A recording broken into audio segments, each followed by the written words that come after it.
Hello, good afternoon. We're Good here again this afternoon. afternoon in your neck of the woods, and we're just here to report our weather update this afternoon. Here with us is our usual meteorologist, Mr. Lenard Josiah. Good afternoon, Mr. Josiah. Welcome. What's happening in our neck of the woods? It's getting a little cool, a little warm. I can't drink enough water before I sweat it out. So what's happening? Well, if you are cool and a little warm where I'm at, some rain is coming on outside. I'm thankful for the showers. Every little bit of showers right now, adds to the little 1-1 basket full the cistern, as they would normally say. So if you're a little bit on the warmer side where you're at, I'm a little bit cooler where I'm at because of the nice little rainfall, the cooling effects of the showers, the little downpour that we had. And I'm so thankful for it. But for us here, I hope everything is okay with you. But we are basking in the sunshine of God's grace, as we could say it that way. But the tropics are what we are normally here to discuss in the afternoons, and we are here to bring you an update. As we mentioned yesterday, we had a potential tropical cyclone number 6 this afternoon. We are talking about tropical cyclone Fred. Yeah, Fred has formed, and at 5 p.m. this afternoon was located just moving in on land over the Santo Domingo. And we continue to pray for our brethren over there because we recognize that they are in the real neck of the woods right now. This afternoon at 5 p.m., the center of Fred is crossing over the Dominican Republic, located at 18.9 north, 71.0 degrees west, or 75 miles west to northwest of Santo Domingo, Dominican Republic. And we're moving towards the west-northwest at 50 miles per hour, 40 miles per hour wind. So it's nothing that they can't manage or should not be able to manage. The whole ambit is how will it strengthen over time. And the tropical storm warnings continue in effect for the Dominican Republic on the south coast of Punta Palaque, eastwards to the north coast of the Dominican Republic or Haiti's borders eastwards, and the tropical storm watch continues in place for Turks and Caicos Islands, the southeastern Bahamas, and Cuban province, for a number of areas within Cuba. And a tropical storm warning means that tropical storm conditions are expected somewhere within the warned area. So I went through that particular so it could give you a snapshot as to where it's at. Tropical storm Fred is located over the mountainous areas of Santo Domingo. It is forecast to weaken just a bit because of the structure passing over those mountainous terrains.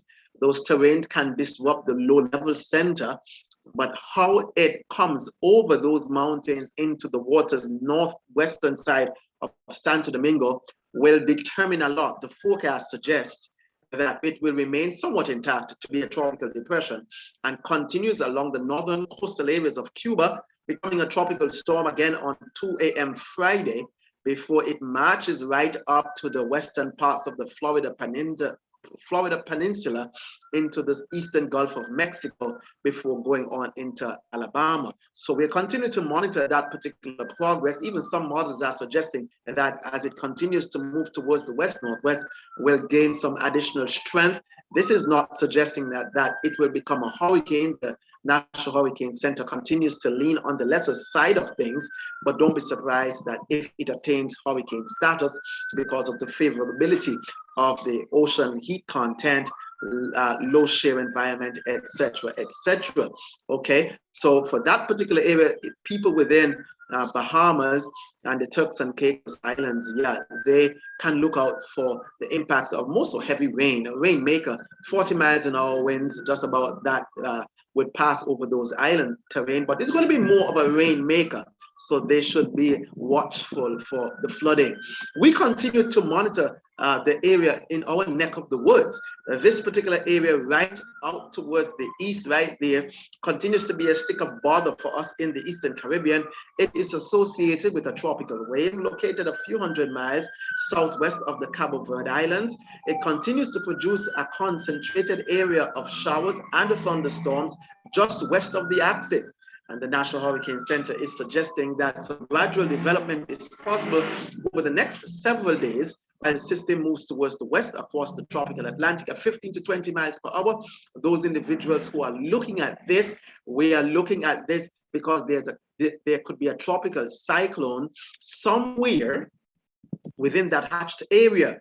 And if I may, in terms of a forecast projection, this particular area is likely to be somewhere in our vicinity come sometime during the course of the weekend, Saturday, possibly Sunday, and residents of our Twin Island states should be monitoring the progress of this particular area very, very closely. Here is what we are seeing as Tropical Storm Fred moves onshore of Santo Domingo, continues to be ragged in terms of its organization, but yet has a dense overcast that will continue to move over those island territories. Now, let's take our attention right out towards the east. This is the area of disturbed weather that we have been speaking about just a while ago. It continues to have a broad expanse of clouds associated with it, and the center is somewhere in this general location right here, and it continues to race off towards the west.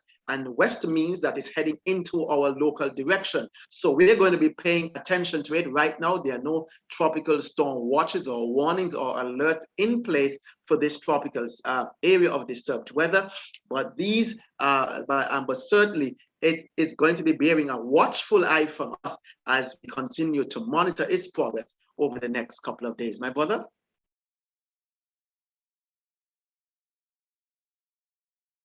So Fred has finally turned tropical storm after it has passed us, so that's a good thing for us in particular, not so good for others who will bear the brunt of its moderate winds, and the rains that it's going to drench on them, basically. But we look good for the next few days. Yeah, definitely we look good for the next few days. There might be a weak tropical wave move on by on Friday because we should likely to see an increase in moisture. So expect some passing showers around that time. But this is the area that we will be monitoring. The models are not suggesting anything untoward or major or significant coming out of it. However, I'm looking at the fact that it's moving into slightly warmer sea surface temperatures. The shear is forecasted less in time, but it's the moisture that will be working in its favor, not to weaken. Not to strengthen.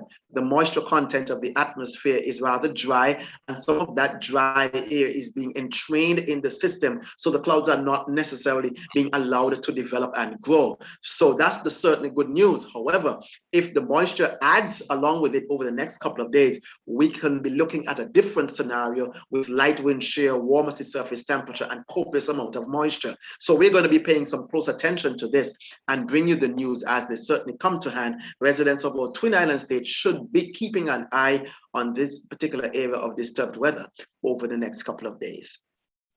Okay, so I want to thank Mr. Josiah. Yesterday he fell out, but today he's in, and so we're thankful that he stayed in and he has brought us a weather update. And yes, we're happy for those of you who make it concerted effort to follow us here on our Whispering Hope weather update.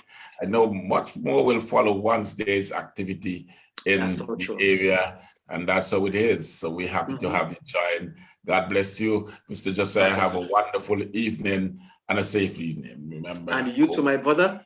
And God bless and have a restful and pleasant evening. Take care. God bless. Yes, man. Yes.